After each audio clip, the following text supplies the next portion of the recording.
Hello. I have a nice one for you today. I think you'll enjoy it.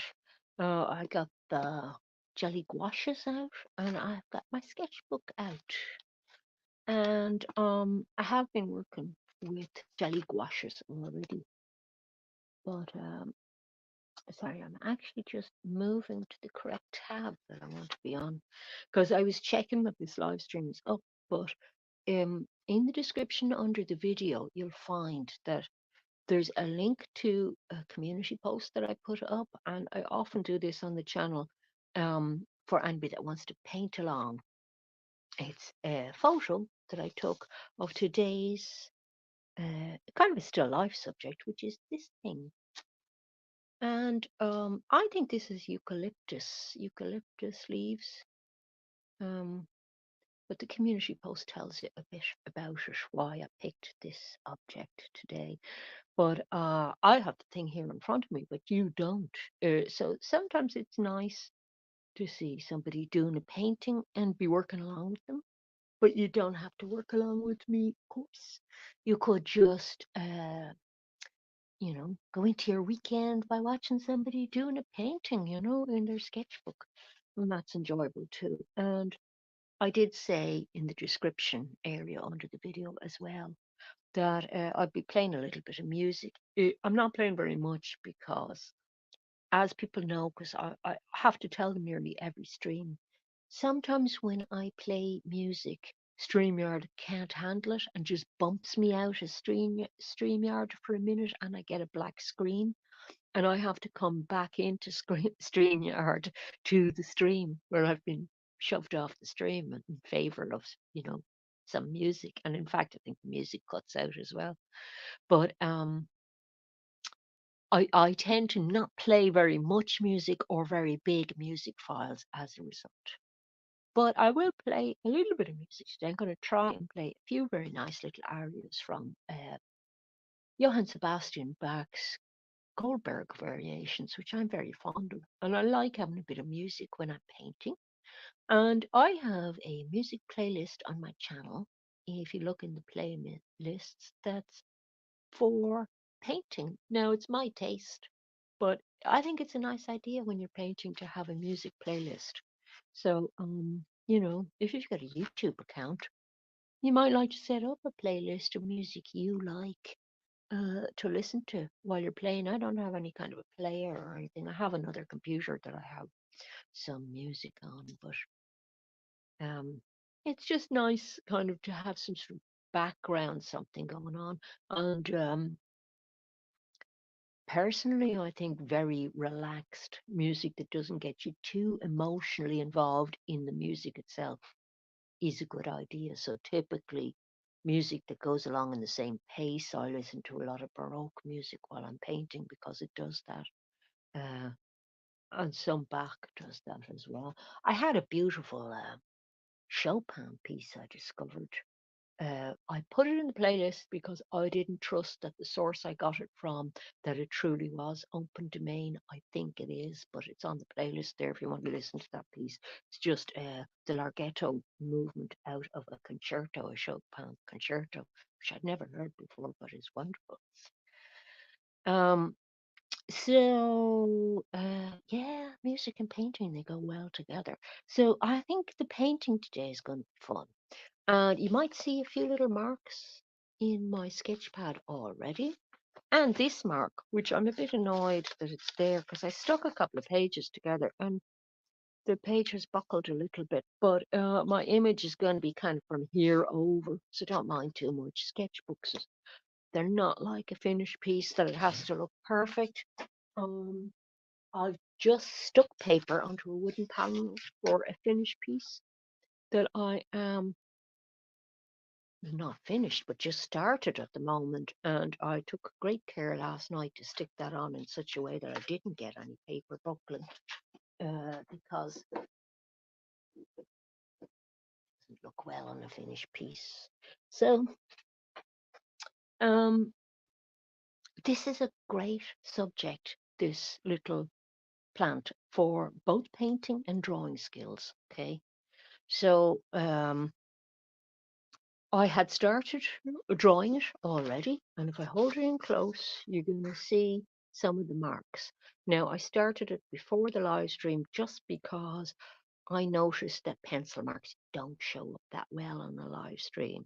But this is still a very good reference photo for drawing and very good shapes in it for drawing because we've got light and shade in it and we have simple shapes to work with. These ovoid kind of shapes, they're wonderful. So we've cut down on the complexity of that, but when you look at them, they're all on the leaves in different rotation to the light. Now the light in here is different from the other room. I'm just showing you to get you interested in going and looking at the reference photo. Um, so this is a wonderful receiver of light, but it's got simple shapes and they're arranged in such a way on the stem that they sort of go round in a little twist all the way down. You see, there's a name for that arrangement. I can't remember what it is. Something to do with the twist, anyway. But because it goes down in a circular movement like that, each leaf is going to be at a different orientation to the light. So it's fabulous, fabulous, and also fabulous for color because it's a green, doesn't have huge amounts of variation in the green. It's a bluey, dusky kind of a green with some warmth in it. So we have a simple problem, but it's tricky as well. But it's as I say, it's a lovely photo to work with, and your choices there are to go to the description area, click on the thing that says post, where I say I've linked to the image, and it'll swing up that page as a separate page to this live stream so that you have both pages up. That way, you'd have to switch your tabs. If you're on a desktop, you'd have to switch between tabs to work. The other way to do it is go to the community post, right click on it, and do open in a new tab. That gives you a very big version of the image, which you can zoom in and out if you're able to. But the other thing you can do is download the image. Now I still have copyright on the image, but you can use it for painting from, okay? And of course, whatever resulting painting you get out of it is your painting. So I have opted to download the image myself and open it in my photo editor, simple photo editor I have on the computer, and I can zoom in and out on the editor.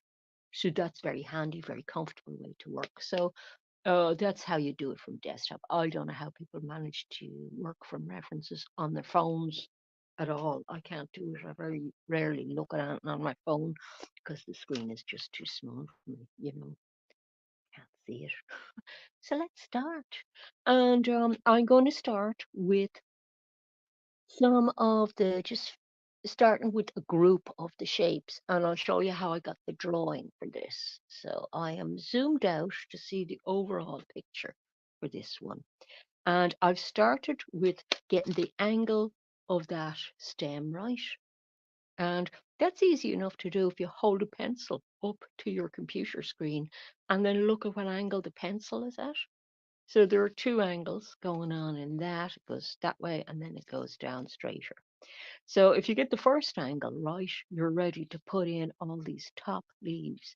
Now this is where the zoom comes in handy because you mightn't understand what's going on with the leaves, but like when I'm at, this is not a good reference now at the moment because the lighting is wrong, but when I'm at the top of this stem here, this bit is a little bit confusing in the photo, but basically it is these two leaves sitting on top of another leaf that has a cast shadow on it. And then there's another very dark leaf underneath. And sometimes you'll find when you take reference photos, there'll still be areas like that that are a little bit difficult to get a reference on because you don't understand what's happening. And it's a bit difficult to draw something. You can do it, but it's a bit difficult to draw something when you don't understand what's happening really. So I'm doing the ovoid shape and they're very simple, but now that I understand what's on top of what, what's intersecting with what, and what the area of confusion there was about, it's going to be easier for me to draw that. So it's the outlines that I'm putting in. I'm not particularly shading it, but because I'm working with jelly gouache, I could come along and decide to put shading in like this in pencil and then paint over the pencil. That's allowed. But if you're using watercolor, be aware, of course, that the shading is going to show. Okay, and there was some shading here as well. So you should be able to see the structure. Um, I'd advise that you not do too much work on it and go into too much detail, just because you might decide later you've done another bit wrong. And the things that can go wrong can be in distances between, say, this branch and this and the next clump of things, which you could generalize about by making a big ovoid shape first and then filling in the smaller ovals. But you might decide that you've drawn a whole group of things, and then the space between them and the next grouping is all wrong, and you're not going to want to change it if you've already committed too much to a very finished drawing, are you? So this is why I'm saying this is a great drawing exercise. So it's a very good reference photo, I think, for practicing drawing. And that is kind of the point of getting your sketch pad out to practice drawing. Okay, so that's sort of some of my talky bit. And don't laugh, but I did consider making this a talk-free live stream today. And then when I saw the subject, decided on the subject yesterday, I said, no, I can't do that because that wastes a perfectly good sort of a lesson. I mean, I hate to say I'm giving people lessons because people have their own way to draw things. And some people are expert artists already, maybe. I don't want to assume that you're not. But at the same time, let's just say some pointers from my way of painting, as opposed to somebody else's way of painting, might be useful. It might not be. You mightn't enjoy me um, talking at all. And this is why I'm keeping the idea of a silent live stream in mind.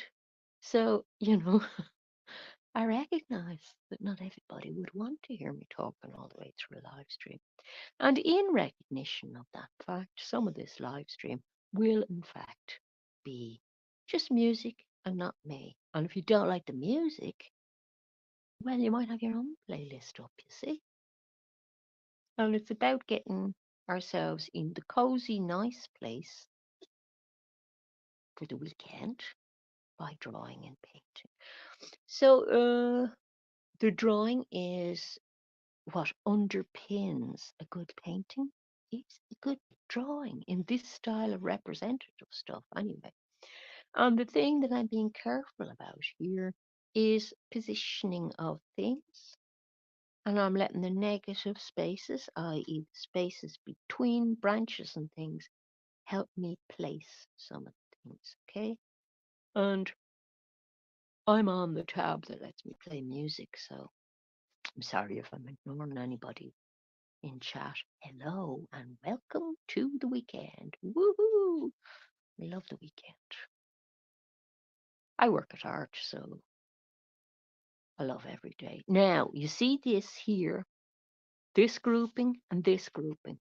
I have just realized after filling in quite a lot that the space between this and this isn't right. And I'm going to, instead of redoing the whole thing, just compensate slightly and make that leaf a tiny bit bigger than I had it, because it can afford to be a tiny bit bigger for a little bit of drama in the painting. That's okay. It's still not too out of scale because I want to just have these touching. And although that's not perfect, the negative space there, there should be more overlap. I'll let it, I'll let that be. I'm not too unhappy with it, okay?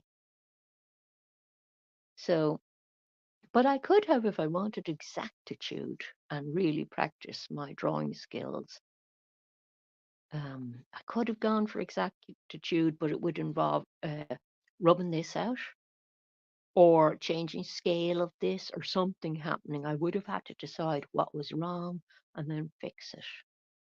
The other thing I don't have perfect in this is my tones. I just have them indicated with a little bit of shading across, fairly rough shading, and that's because I'm going to do it in paint.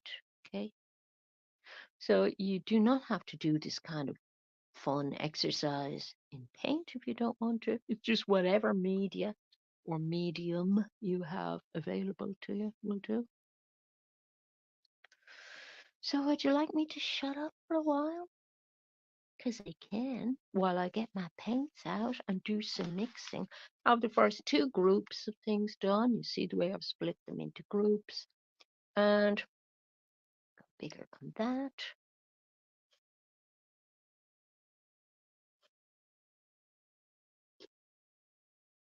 Still working with trying to use the negative spaces to place items. And one thing I loved about this painting as well was the color of the wall. I'm going to do it against this beautiful grey background. I painted my kitchen wall where I took the photo. I painted that last year in that beautiful grey, especially for painting, because I wanted a nice neutral color that still lives were going to look nice against, and that would be easy to paint on front of for when I want to paint in the winter months because it's very dark in here. And in fact, I'll check the live stream for the chat, but also on my computer here, just to make sure you have enough light to see what I'm doing. Because you see, I also have light set up in case it gets too dark. It's winter and it's a very dark day, so you see, I could go like that. I didn't put it on because I thought it might leach the light too much out of things. Uh, Let me just adjust it slightly and see. It's just barely on there. So I don't know whether that's better or worse. We'll see. I'll check back on it in a minute. Sometimes I feel uh, natural lighting beats all, really. So I'm going to go back to my picture, and Mr. Bach will be dropping in. And there's several Bachs, but I think this is Daddy Bach, Johann Sebastian. There's is it Johann as well? Christian, I think, is the son. But I'm very fond of this Goldberg variations. Some parts of it are a bit more dramatic than others, but some parts of it, these two bits I wanted to play, arias, both arias, are public domain recordings of it and of parts of it, and are very relaxing to paint to. So I can see, some of the thing indicated. I appear to be taking a very long time over it, don't I? But this is the world of social media. Everything is hurry, hurry, hurry. But this year for me is the year of no hurry. Okay. So I'm going to bring that attitude to my channel as well this year, and then not worry about whether viewers find me super exciting or not. Um, I'm just going to be myself the way I want to be on the channel. And I think it's reflective of my attitude to art at the time. Now, even there, I'm not quite leaving enough negative space, I don't feel, but I'm not sure what's wrong with it. And do I want to mess with it that much? Because I've only got an hour here, you see. So I don't have a lot of messing time. So I'm going to generalize slightly there. See, I could make the live stream go on if I wanted to. I'm just after talking about how I'm not going to hurry. And then you see a very good example of me kind of hurrying a little bit because of live stream purposes. And sadly, that's what the medium of social media can do to you. So you have to kind of watch out for that. Even engaging with social media, you become quite um you can become quite insensitive to slow things and chillaxy things in a way, because excitement and drama are the things that social media kind of relies on to, as they say, hook the viewer. There we go. Okay, so that's just an indication of where the vase is. And I want to indicate where the edge of these leaves are. Not quite the angle, but not bad. Aren't they wonderful shapes, though? I'm sort of hurrying because I can't wait to paint. And I didn't have the Hemi gouaches out since last year. And when I was doing this last one, which was kind of studies for the painting that I'm going to be doing, that I showed you earlier on board, and there's going to be some watercolor in that, but mixed media. I have kind of some of these arrived this morning, dry pigments to use as well. So that's going to be very exciting.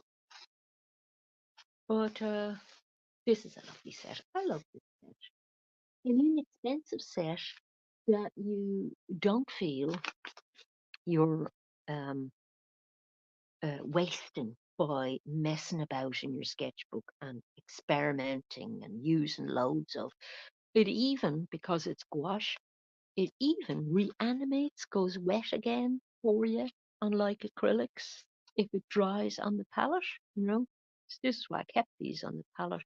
And these are some of the color mixes out of this set. You get the little palette with it. And I got the pink because I love the pink. Everybody seems to have bought the blue one, but I love the pink one as well.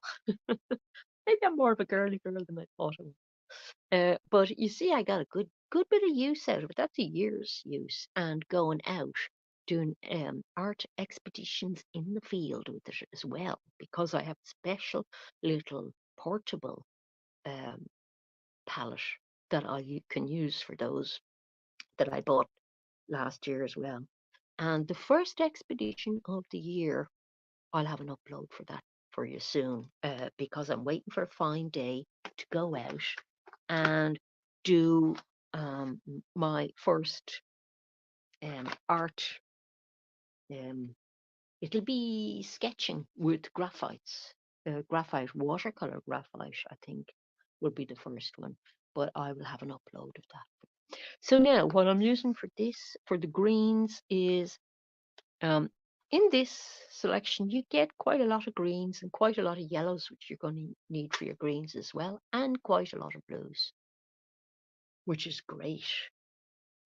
So some people don't do color mixing with these very much at all. They just use what they're given because there's so many beautiful colors in it. But I color mix. I do color mix because I like it. And I want a little bit more precision today.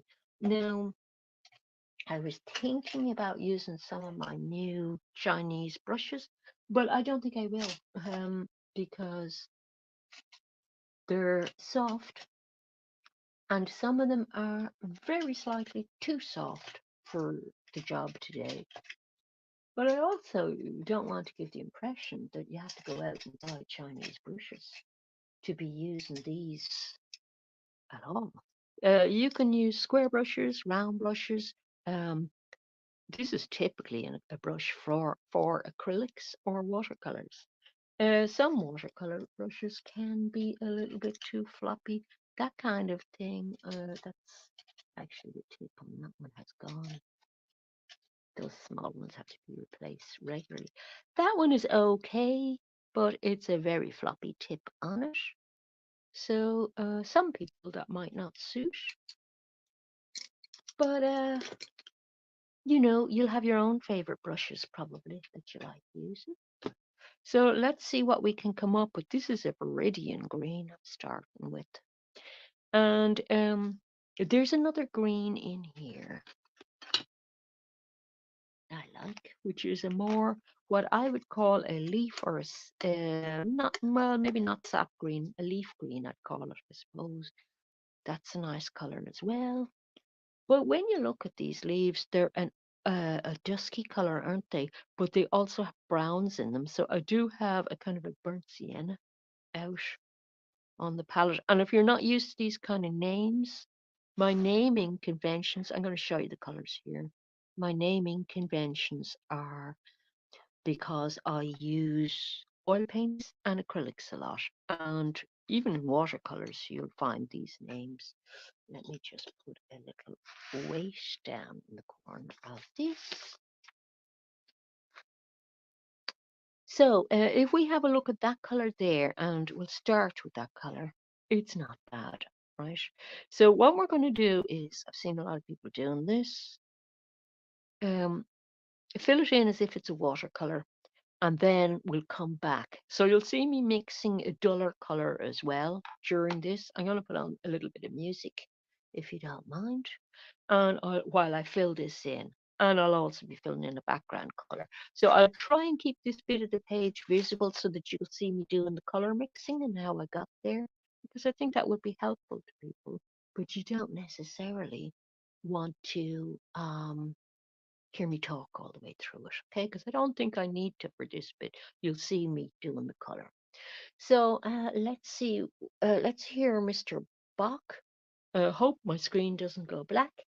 And if it does, hang in there and I'll be bouncing myself back in a second. Live dangerously, huh? Goldberg variations. Here we go.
So once you have a few colors down in your palette, it's a lot easier to work with. I'm going to take out a blue as well. I don't know what kind of blue this is. It's like a very deep, might be Prussian actually. Let's see. But you see your reds. You can make use of reds instead of the burnt sienna if you want to get that nice dusty color. It's not a bad match. You see, there is some red in the leaves. Okay.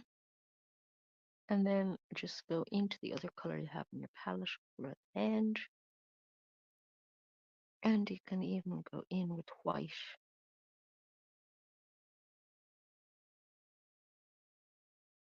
to get the kind of weird leaf shape. So I hope you could hear the bit at the back okay, because it didn't the sound wasn't that good for me, but often the sound comes out okay in the live stream, but not for me to hear myself. So I'm just sort of trying to trust that it came out okay. I didn't get bumped out at the studio though. That was good. So you see all the little intersections here, how useful it is to see the negative space. I'll have another aria in it. And I find that so relaxing. The other thing I listen to at the moment is music with rain in the background. And I just realized last night why I find it so pleasant. It's because when I was a kid, right, I don't tell you personal things very often, but I will about this because it's about music and painting and the relationship, um, about getting in the right focus and arty frame of mind, right? It's going to be different music for different people, of course. But when I was a kid,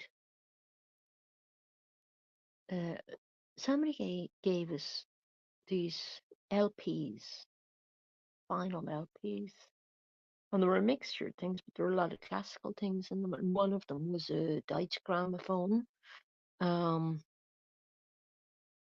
mixed mixed tape. I was going to say mixed recordings of various bits of different classical composers' pieces for piano. And there were some things I didn't like. I wasn't very into Liszt or Schubert, and some I loved. And my favorite on the whole album, and I'm always trying to find the album again on YouTube or internet, even just for wondering, I think of it as an adult. But my favorite piece they used to play over and over again was the Raindrop Prelude, which is a Chopin, and it just sent me into this wonderful zone. And I actually got a recording of it that's supposed to be public domain to play on today's thing, and I didn't dare play it because it's from a site that says, "Oh yeah, it's all public domain, all our music," and I got into uh, a copyright issue with it before, where it wasn't not they don't check everything on their site. It was public domain, and the recording of it was this pianist Zimmerman playing it, and it's still out on album, and I thought this the same recording and everything because I listened to it and I went, yeah, that's definitely the same recording. Um, because different pianists play it at different speeds and different feeling in different parts. And so I didn't dare play it. But it is on the music playlist if you want to hear that recording of the Raindrop Prelude. But to make a long story short, that's why I love music, all these ambient tracks they have on YouTube that have piano, and rain. For, they usually say something like for relaxing or something or for study. And I love them because they send me instantly to that focused, weird, in between place that is the painting place. For me, it is. Now I'm going to use a little bit of blue tips of these, and you'll see it start to come to life, I think, when I put the grey in the background. So, but I'm going to have the brown of the stem first. So there's some bluier bits like this.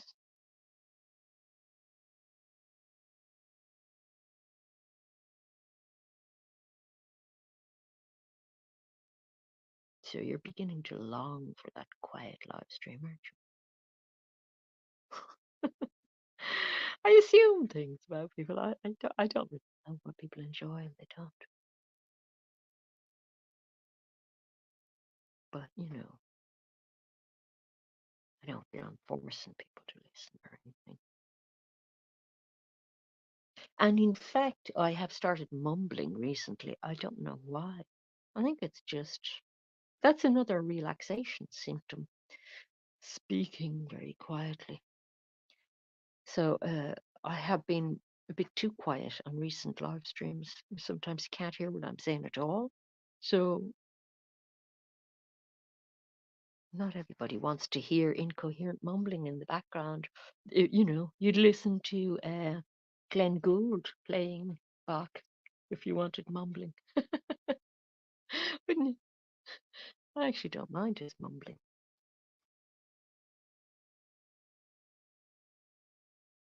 Okay, so you see the way I am modifying things now. And to do a really deep brown, you don't have a really deep brown in this set, look. So you'll often run into issues like that. So if I get my red and my blue, right, and I get some viridian green, and why do red and green together make a brown? Because we're doing that thing we did the last time we had our gouaches out, doing a thing that involves using things from opposite sides of the color wheel, which gives you a beautiful shadow color. And then I can go more green with it. Might add a bit of ochre in if I wanted a more sappy kind of green, and more blue if I wanted a bluer. If I wanted browner, more red, you see. It's all about whether you want your color cool or warm. So the bits that I was going watercolory on before, I can fill them in a bit more confidently now with the exact shade I wanted in the first place, which is quite a purpley green. Sorry, you could just see the extreme light of this picture. Okay, so that color will be beautiful against, I don't know what I was thinking over here. I could, a bit of negative space that didn't need to be there. And I can go right up to that. So I'm using the same brush throughout for this. Haven't really needed to change yet. Don't usually use these square brushes, but they're handy enough for, you can use them on their edge for doing a straight line. You'll see that in the stem in a minute. But sometimes if I want to load another color quickly, I might want to change my brush, you see. So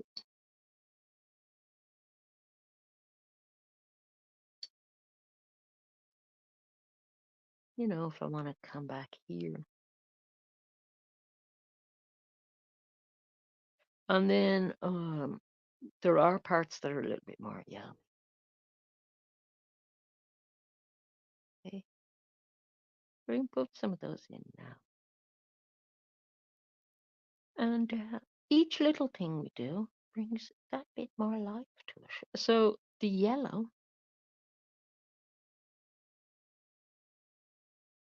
is adding a very nice element to it. I'll just hold that up and show you. because sometimes it all looks a bit too far.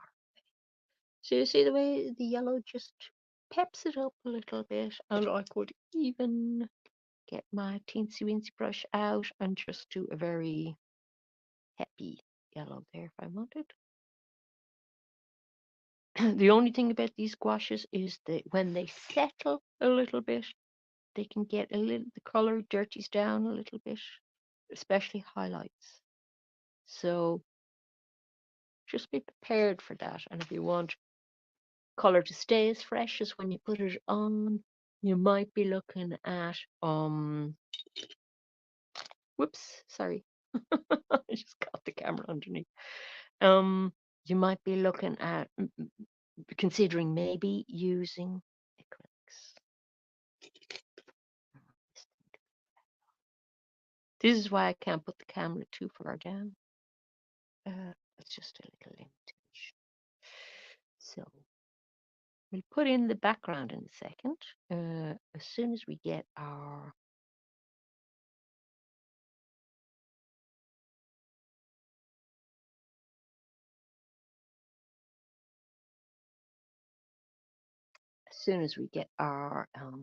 foregroundy stuff in. I'm looking for mid-range green, so I don't have to change my blush that I want to put in, but I'm finding dark ones just peeping out from leaves, peeping out from behind other leaves. And this is adding interest, finding these bits. Some bits you could choose to leave out if you don't like them. So there's a mid color there. I have it out on the, I can go lighter again. So yeah, I had to look up what type of leaves these were because I found them on the street. Some people would be horrified at the thought of me picking something up, but clearly they were a bouquet that somebody had bought because it's the only time you ever really see these in Ireland. I don't think they would grow in somebody's garden too handy. I don't think it would be warm enough. Now I might even warm up the color for that one. So these little slight variations in color, they're not random or anything. I am observing, but they just change the painting from being just an okay-ish painting into being a very good painting, depending on how long you want to spend on them. This is why it's a wonderful weekend thing to do with some your favorite music on and get lost in it for, several hours if you want. I'm putting a little warmer edge on tiny little bit of that leaf. And you can hardly see it, but it actually makes a huge difference in the whole feel of the composition. And then in some bits, I'm getting a different blue out. I'm getting a more ultramarine blue out. In some bits, that edge is going to be far more blue.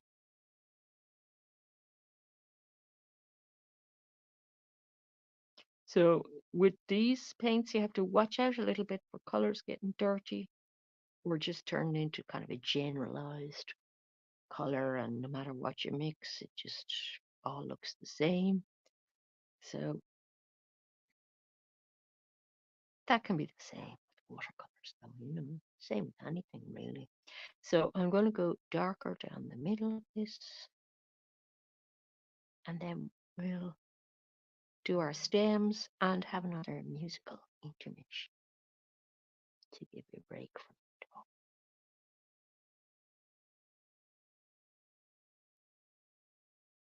But I mean, I'm talking mostly about art, so you'll forgive me, I think. So I hope everybody's doing something nice this weekend. Even if it's not art related, if it's something that you like doing, you're living life like it's art, aren't you? Art of life. Ooh, that didn't turn out the way I wanted it to. So I have to get back to the original color I mixed. And my color is drying a little bit, so it's not moving nicely. So that's another art, isn't it? Trying to get the right amount of water into your paints or what you're doing. I think that's why people do the watercolory job underneath, just to make it easier to come along later. Okay, so like if I went really watery, these still work nicely for that. And, you know, you can water them down like watercolors, but they don't really behave like watercolors exactly. Okay, so they got their own qualities that are nice. And these were perhaps made most famous by the Studio Ghibli stuff. And there are a lot of Studio Ghibli fans who use these. Now, I just want to look over here because I want to get that yellow again, or this part of the stem. And you see the way I am moving around a lot in the painting. That's a good idea because you don't get stuck in one area. You're always relating different areas of the painting, which is good. Now, after I've done this job, and this doesn't actually link up properly with the stem, I have to make it link up. After I've done this job, I'll be able to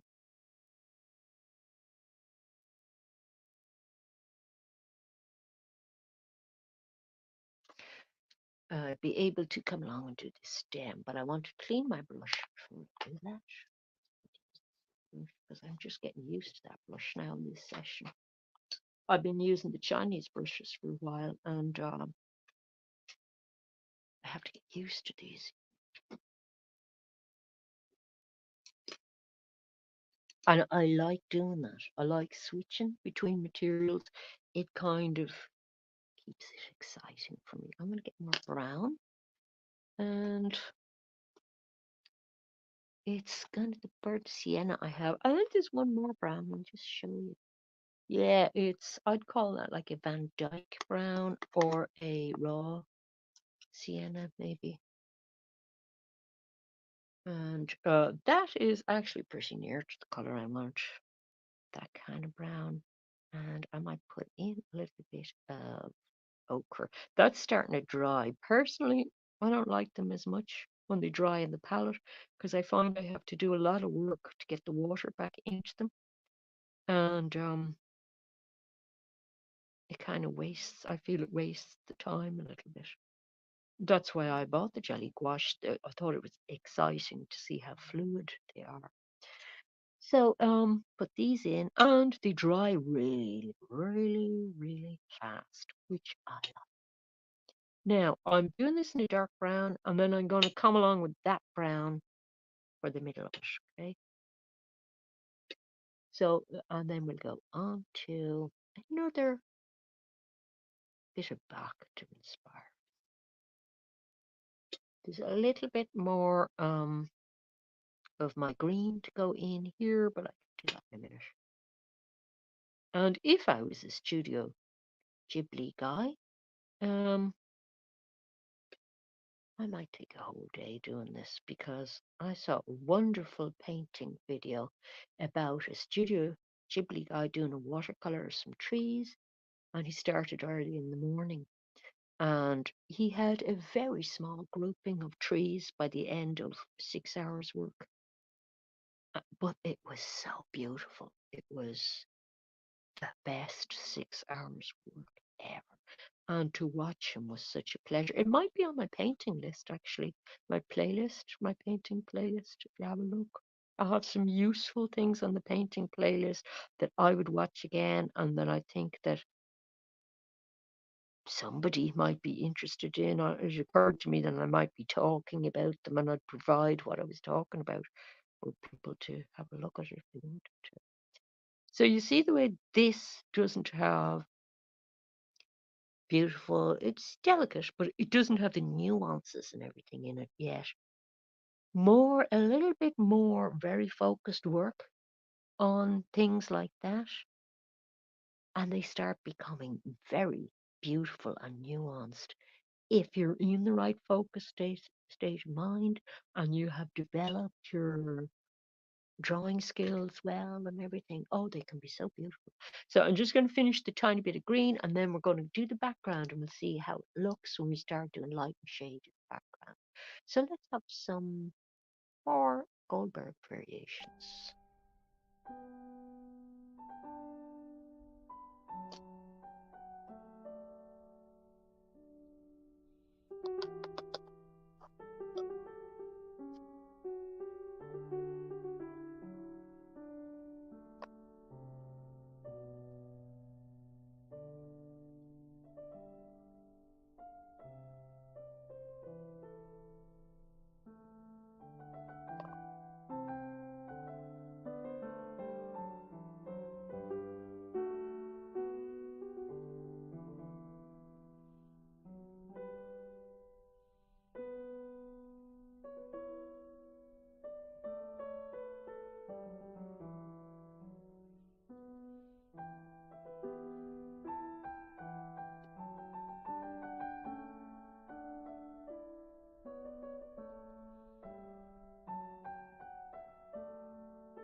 Okay, so I'm gonna get some. We've got a very kind of a weird bright blue up here, which is, I suppose, a kind of cerulean blue. Whoops, I have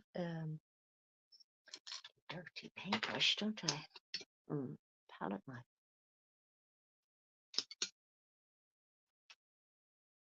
So I want some of this for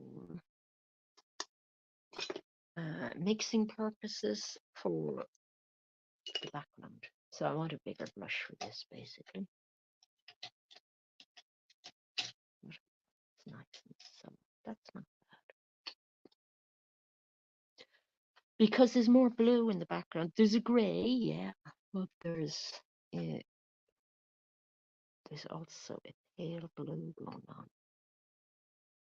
And I'm going to do a very, very watery version. This got a little bit of ochre in it, and surprisingly, a little bit of red.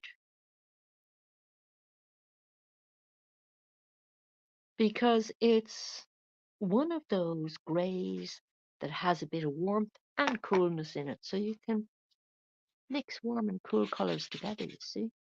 So this is going to be love. I think we should celebrate by having more music for this as well. And we've just gone over the hour, so we're at the closing stage. You'll notice I haven't done much with this little jug because that happens after the background. It's glass, see-through, so it's going to happen now. Background. So let's have a bit of Asher Fuller, who I really like as well, while we're doing this background. And we're doing a kind of watercolour to start with anyway.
So within this background,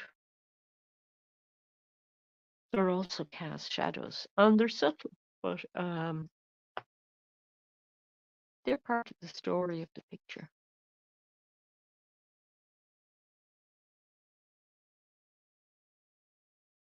And the more observational drawing you do, obviously, the better you get at seeing these parts of the story, if you like. So to do those, there is a black in the set, but purple works as well. If you want to get a dark color, purples and blues and things. Black can be a bit killing. I used to avoid it a lot more than I do now. But you see the way that gives you the dark grey? So if you wanted to work with dark grey elements in parts of the picture, like the shadow that's over on the right hand side, and you see the way I've left this kind of bits the rough marks of the painting in it. Personally, I think that adds energy to a painting and I like it. So I'm going to use the same grey for edging the jug that the thing is in. And really it's just little tiny bits of it. So the glass is mostly background, you see. It's mostly the background colour, and because it's a reflective surface, a white.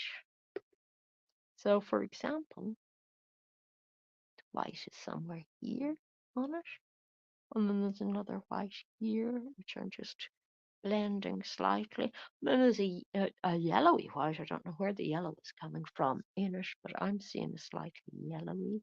Others might see a bluey white. I'm just very slightly blending it up to the edge of the blue bit. Um, and then there's another white. I could have just left blank paper, but I just wanted a slightly blended look. Then I'm establishing the background again. Now, coming in towards the stem, it's that background color again. But there are elements that are dots on this, right?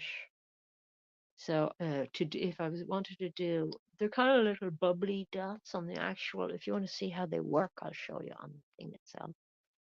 You see, this is part of the design of the thing. They have these glass dots. So they work like a raindrop.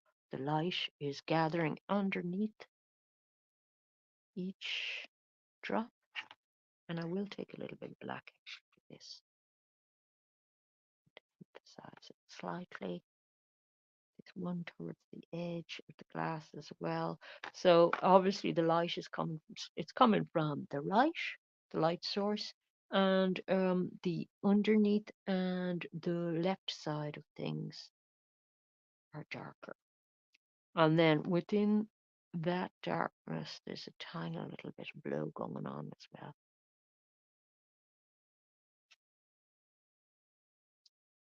So without wanting to get it too complicated, there are nuances of color and shifts of color,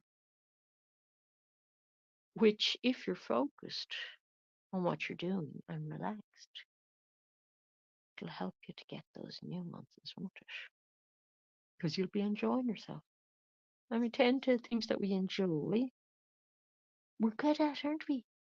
Good at things we enjoy. I'm going to cut that off slightly higher than I had it, and then put on a little highlight.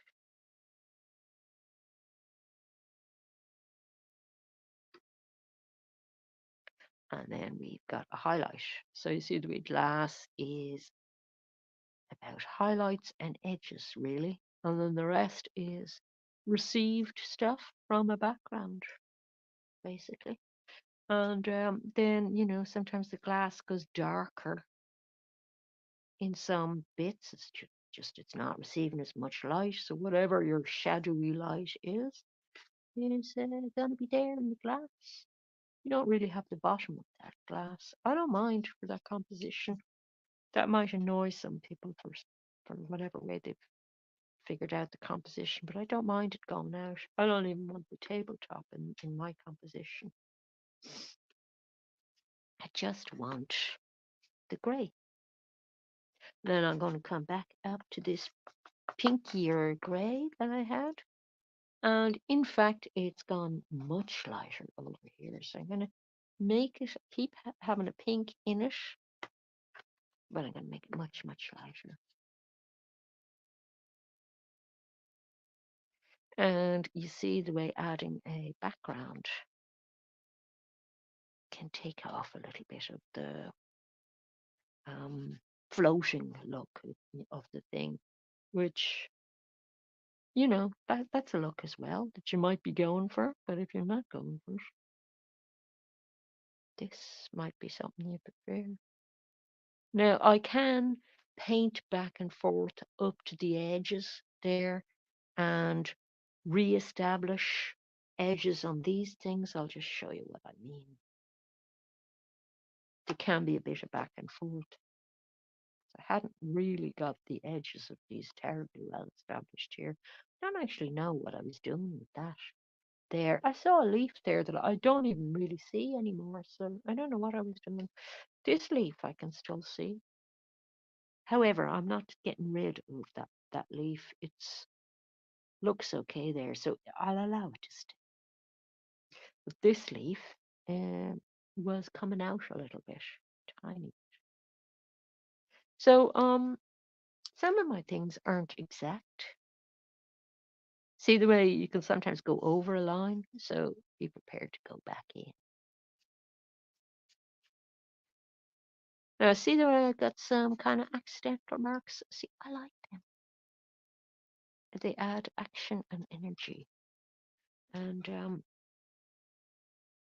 any composition has action and energy, even if it's a very relaxing scene.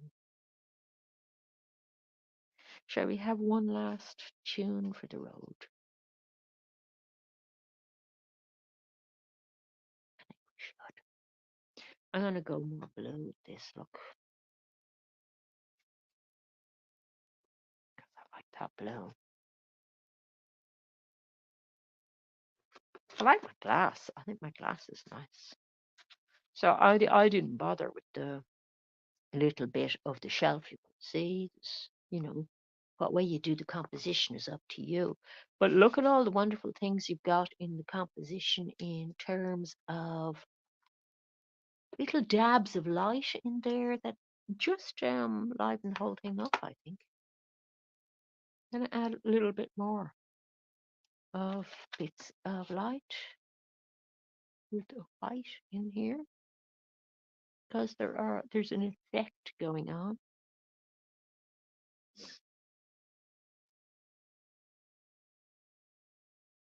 That I want to get.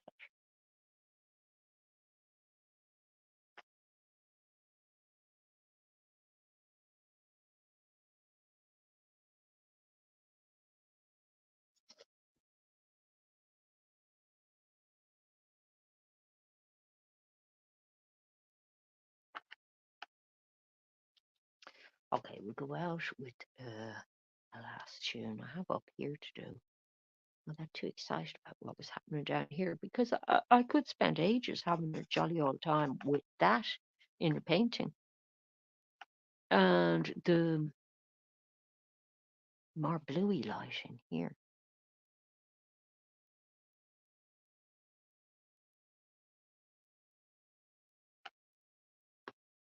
All right, what else have I got that's nice?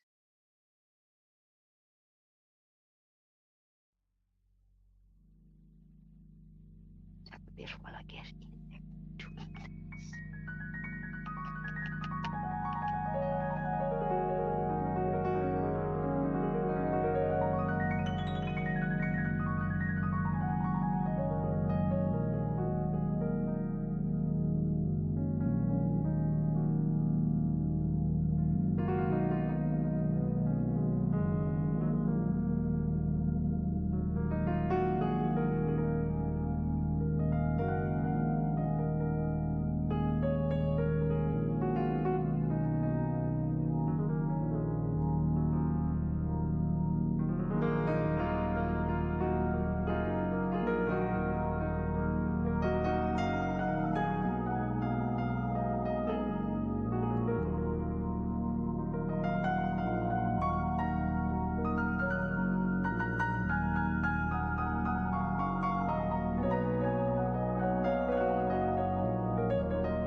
That sounded not great to me. Hope it sounded better to you. The sound quality was very poor for me. So that's it. I'm really just messing now with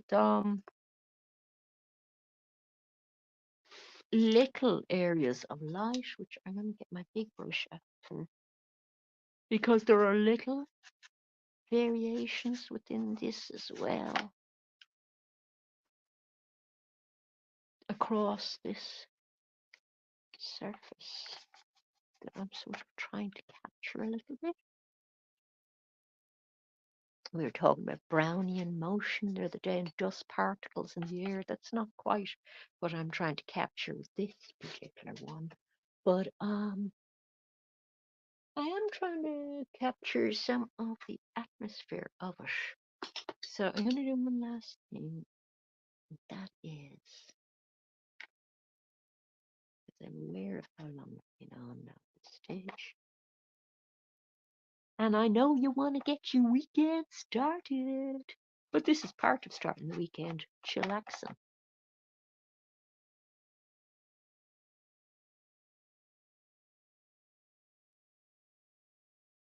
I'm going to get that very, very slightly, but just to emphasize it. It was very light in the actual photo, but you're not stuck with the photo. You can push certain aspects of it if you want, you know.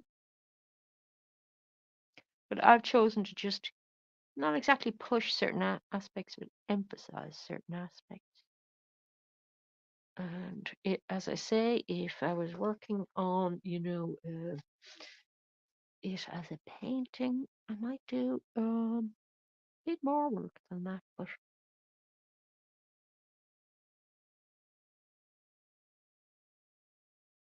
I'll probably just leave it at this now.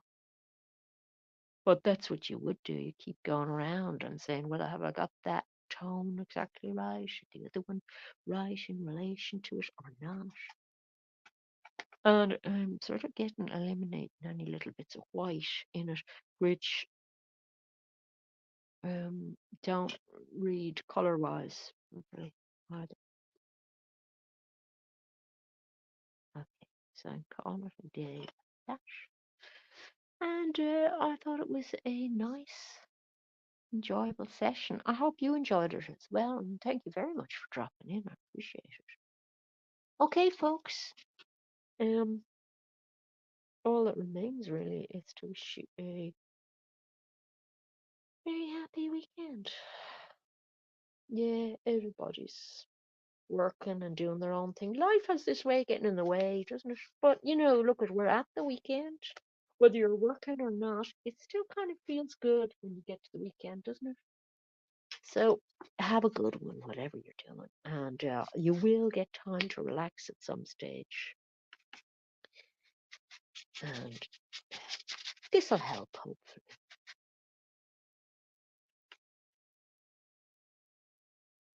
Bye, everybody. Have a good one.